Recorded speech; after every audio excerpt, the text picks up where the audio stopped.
तारीख 2 जून 1995 जगह लखनऊ का गेस्ट हाउस, बाहर सैकड़ों की उन्मादी भीड़ जमा थी। गालियां दी जा रही थी, दरवाजे तोड़े जा रहे थे और उस भीड़ का मकसद सिर्फ एक था, कमरा नंबर 1 में बंद उस महिला को बाहर निकालना और उसे सबक सिखाना। अंदर वह महिला अकेली थी, डरी हुई लेकिन हारी हुई नहीं। वह जानती थी कि अगर वह दरवाजा खुला तो शायद वह जिंदा नहीं बचेगी। ये भारतीय राजनीति के इतिहास का सबसे काला दिन था, जिसे हम गेस्ट हाउस कांड के नाम से जानते हैं। लेकिन किसी को नहीं पता था कि उस बंद कमरे में जो महिला बाहर निकलेगी वो आने वाले वक्त में उत्तर प्रदेश की राजनीति का नक्शा हमेशा के लिए बदल देगी। वह महिला जो टूटी नहीं बल्कि पत्थर की तरह सख्त हो गई, वह थी मायावती।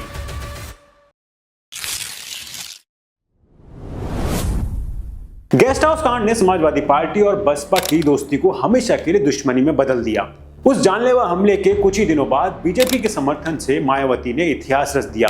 वह भारत की सबसे बड़े राज्य उत्तर प्रदेश की पहली दलित महिला मुख्यमंत्री बनी। एक दलित की बेटी का यूपी के तख्त पर बैठना यह केवल सत्ता परिवर्तन नहीं था, यह सदियों से दबे कुचले समाज की मनोवैज्ञानिक विजय थी। लेकिन ये सफर शुरू कहां से हुआ? एक साधारण सी लड़की बहन जी कैसे बनी?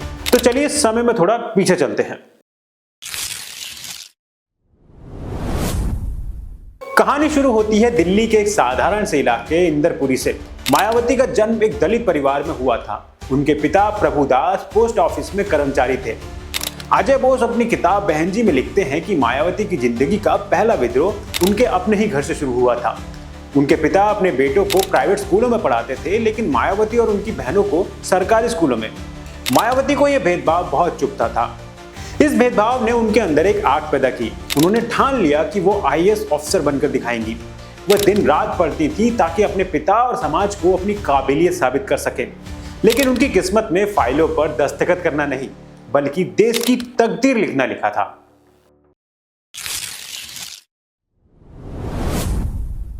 साल 1977 मायावती ने एक कार्यक्रम में भाषण दिया। उस भाषण में इतनी आग थी कि दलित राजनेता के मसीहा काशीराम खुद उनके घर पहुंच गए। जब मायावती ने कहा कि वो आईएएस बनना चाहती हैं, तो काशीराम ने उनसे वो बात कही जिसने इतिहास बदल दिया। उन्होंने कहा, तुम कलेक्टर क्यों बनना चाहती हो? मैं तुम्हें इतना बड़ा नेता बनाऊंगा कि एक दिन कलेक्टर तुम्हारे आदेश के लिए लाइन में खड़े रहेंगे। बस यहीं से मायावती ने घर छोड़ दिया और बाम सेव और बाद में बीएसपी के मिशन में जुट गई। काशीराम ने कच्ची मिट्टी को एक फौलादी नेता में ढाल दिया। 1995, 1997 और 2002 में मायावती छोटी अवधियों के लिए सीएम बनी, लेकिन उनका असली मास्टर स्ट्रोक आया साल 2007 में।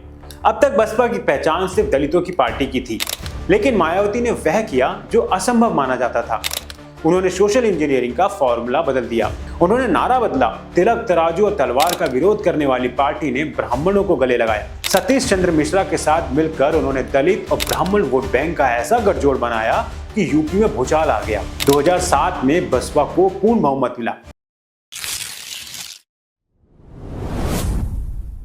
2007 से 2012 तक मायावती का शासन आयरन फिस्ट वाला शासन था। उनके फैसलों ने सबको चौंका दिया। लॉ एंड ऑर्डर इतना सख्त था कि गुंडे और माफिया या तो जेल में थे या राज्य के बाहर। प्रशासन इतना सख्त था कि अधिकारी खड़ी देखकर काम करते थे। आज जिस यमुना एक्सप्रेसवे पर गाड़ियां फर्राटे से दौड़ती हैं, उसकी नींव और निर्माण मायावती की ही देन है। उन्होंने लखनऊ और नोएडा में भव्य पार्क और मूर्तियां बनवाई। मीडिया ने इसे फिजूलखर्ची कहा, लेकिन अजय बोस लिखते हैं कि यह सदियों से अदृश्य रहे दलित इतिहास को पत्थर में अमर करने की कोशिश थी। लेकिन यही वो दौर था जब उन पर भ्रष्टाचार और तानाशाही के आरोप भी लगे। नोटों की मालक और एनआरएचएम घोटाले ने उनकी छवि को नुकसान पहुंचाया और नतीजा ये रहा कि 2012 में समाजवादी पार्टी ने बाजी मारी और मायावती सत्ता से बाहर हो गई। लेकिन असली झटका 2014 के बाद लगा। मोदी लहर और बीजेपी की रणनीति ने बसपा के कोर वोट बैंक में सेंध लगा दी। 2014 लोकसभा में 0 सीट और 2022 यूपी चुनाव में मात्र 1 सीट। राजनीतिक पंडितों ने कहना शुरू कर दिया कि बसपा अब खत्म हो चुकी है। मायावती का जनता से सीधा संवाद कम हो गया और वो प्रेस कॉन्फ्रेंस तक सीमित रह गई। ऐसा लगा जैसे नीली क्रांति अब इतिहास बन जाएगी। लेकिन रुकिए, अगर आपको लगता है कहानी खत्म हो गई है तो आप मायावती को अब तक समझ नहीं पाए।